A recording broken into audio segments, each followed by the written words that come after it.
Tell me about you meeting Big and doing the what? I met Big outside the Mutes. It was, you know, I used to have those conventions. Yeah. Shit, music seminars. And there was one in New York. I think RZA and Kappa battled that year, got their asses kicked. Super Nat ate their asses up. Oh, Super Nat. Ate their asses up. Shout out to Supernatural. Shout out to Super Nat. You big head. Love that dude. So I remember my boy Ruckus, and this was before Wu-Tang even really got on. We were still riding with the Protect Your Neck Method Man single. My boy Ruckus had got a promo tape, because they used to give out promo tapes and shit like that.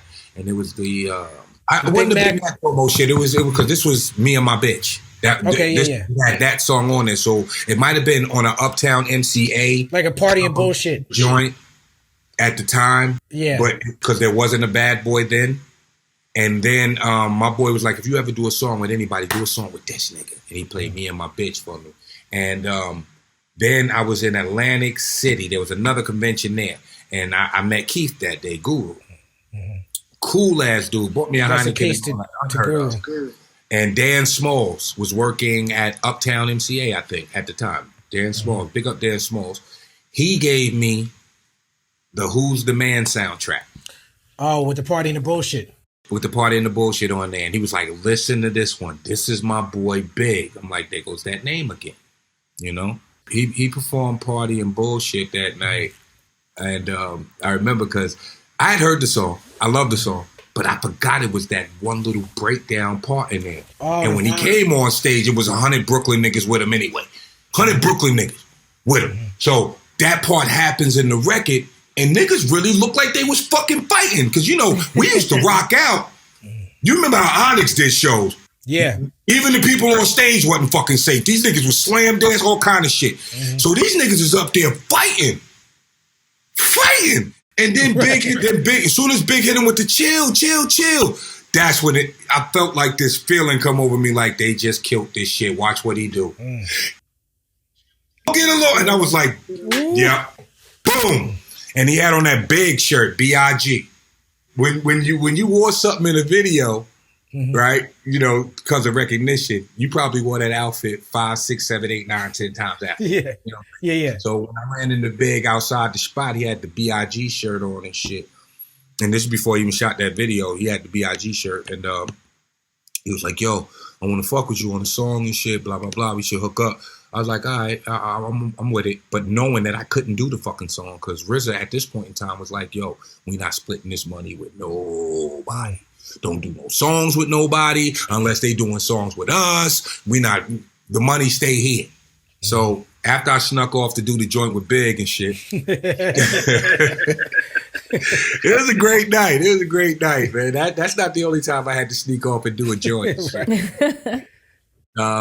But it was a great night. Tracy Waples came and scooped me up on the low, brought me down. I don't know where the fuck we was at, but it was only 4 of us in the studio. Myself, Big, Easy Mo B. No, 5. Myself, Big, Easy Mo B, Puffy, and Tracy Waples. Puff starts in on me off top with the torture shit. Anybody that know Puffy like to have fun. Yeah. Period. Yeah. And he will joke with you and shit. You know what I'm saying? And we got into a little bit of that. Then me and Big went in there, wrote our verses, laid it down. The rest is history.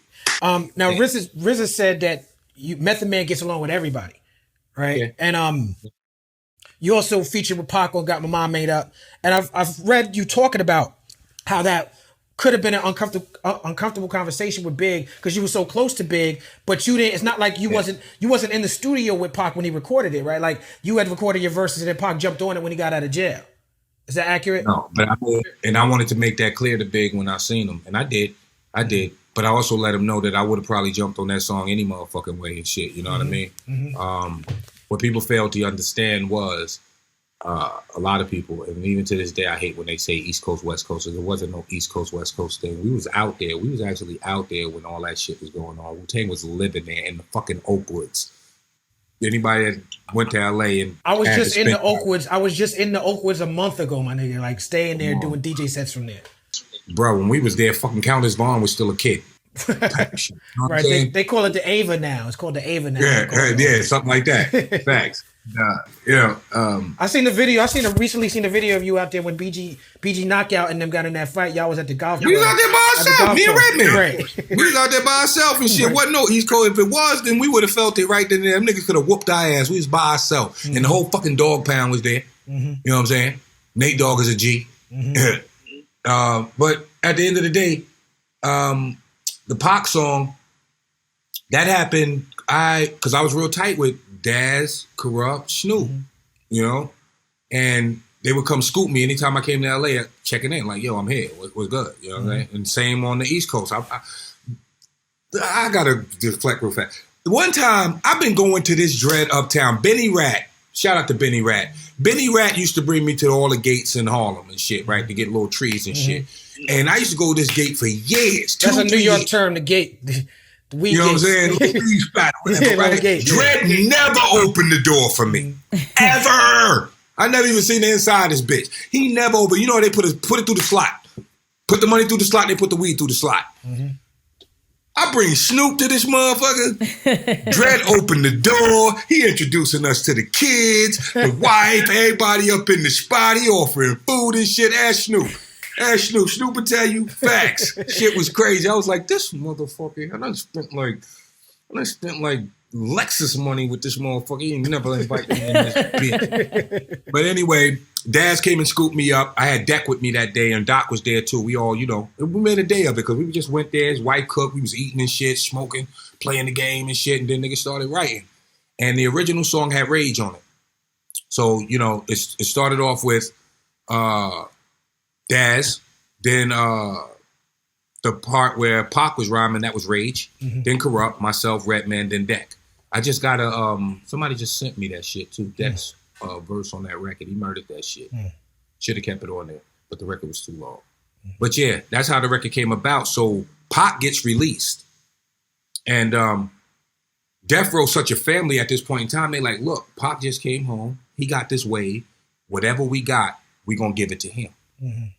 The way Daz, now I'm gonna take it from where Daz took it. Daz was like, Dre told Tupac, yeah, I got a song with Meth and Red on it. Talking about it. He got one, but it was actually Daz's motherfucking song. Right. But Daz being the person that he is, he was like, yeah, you know, I'll give the nigga the song, let the nigga have it and shit. You know, they let Pac have it. So we didn't actually record the record with Pac, but Pac was, dare I say, such a fan. And this says a lot about whether he had any animosity towards East Coast rappers because he wouldn't have did that record. You know what I'm saying? He wanted that record. Dre told him the lineup before he got it. I got Redman and Mac. I want that record. Yeah, bring that in. Daz brought it in. The rest is history. When I actually did meet Pac, this is when it was at the height of shit, and it was so ugly, man. Like, I didn't even want to go to Cali to the Soul Train Awards that year. You know what I'm saying? But I went.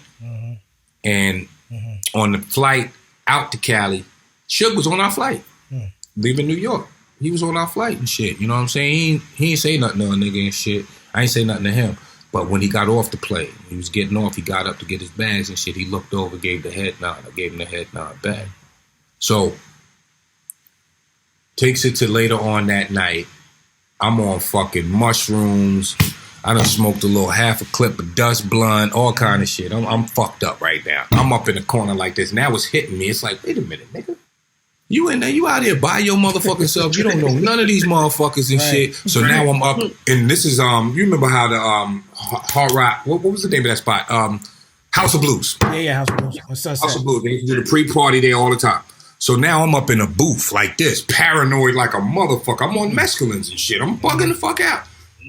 One person came by, took me up out of that shit. Queen Latifah. Dana walked by. She looked. She was like, "Is that meth?" She's like, "What the fuck is you doing in that corner?" And that shit took me right out of that space. From that, for the rest of the night, I had a great time. Great time. Then the lights came on. And I'm about to leave. Somebody tapped my shoulder. I turn around. It's Pac. He there with Suge. Now, the whole time Pac is talking, I can't concentrate. There's so many people and so many cameras in the faces and shit. All I could hear is what I got out of the conversation that he was telling me was, if we fuck with anybody on the East Coast, it'll be y'all Wu-Tang niggas. We fucks with y'all Wu-Tang niggas type shit. And something about RZA chain. I don't remember what that was. But what I kept looking at was the light gleaming off that Death Row chain. And Suge with the cigar smoke, just looking. So as soon as he said peace, we walked up out of that bitch. I shit you not, man. I was so high. I was behind Pink Dot on Sunset. Right across the street. We went behind Pink Dot, stood there and talked about the night for like an hour before we even left. This is when I fell in love with MOP out there in Cali, because Billy Danz reminded me of myself. Because he was out there with his wife. Shout out to Billy Danz. Billy Danz, eat it. Word. These boys are still bad, man. When you talk about hip hop duos and shit, you know, they'll put me and Redman up there because we were more out and about and in people's faces and shit. And they'll put an Outkast out there more out and about in people's faces. But they forgetting about real goats like Houdini. Oh, yeah. Houdini taught a lot of these niggas how to rap, for real. Ecstasy was, look, X, come on. Taught him how to perform. And just the first verse on Big Mouth. Chuck D said Houdini taught him how to perform. Wow. Yeah, they were performers. They definitely were performers. They used to have my man from UTFO, Kango Kid up there, and the dancer, him and Doc. But Ecstasy, just the first verse or Freeze Come Out at Night. These doors don't open till after dark. And it ain't till 12 till the party really start. I always had to be home by 10, right before the fun was about to begin. You know what I mean? It's like, the freaks come out. What? I'm just saying, it's like, yo, and even his verse on Big Mouth, he was just, him and Jalil was on a whole different wavelength. Yeah, you know man. What I'm saying? Grandmaster D also, man. Wow. But you cannot count these people out, man. I don't care whether you rock with that music or not, or it sounds too old school or not. Listen to what they say. You got to know the roots. You got to know the roots. Like I heard you, I read an interview where you was talking about, I remember one of these little rappers was dissing Tupac and they had asked you about it. He was like, nah, we can't have that. You got to know that you can't disrespect the people that came before you. Hell no. Imagine Chris Brown coming up disrespecting Luther Vandross. Yeah, that ain't gonna happen. That shit don't even sound right, do it? No, nah, not at all. Imagine motherfucking Metallica saying, fuck Rage Against the Machine. They don't do shit like that. It never fucking happens. Right. But see, when people get the lines crossed is when it's a battling. When we battle, it's like a battle. It's like that I'm that nigga type energy doesn't necessarily mean that, you know, we want to fight you. We hate you. This is passion. Right. It's like seeing two brothers, like a white person can see two black guys over here arguing and they getting louder and louder and louder. But ain't nobody throwing no blows. What the white person fails to understand is that's passion. That's not anger. That's two people expressing themselves the way they express themselves. But because of the color of their skin, it's taken out of context. What we done started. Look at what we done started. This the people party. When opportunity knocking, then young nigga move that door. Whoa, get your foot stuck in it, call me young, go get it.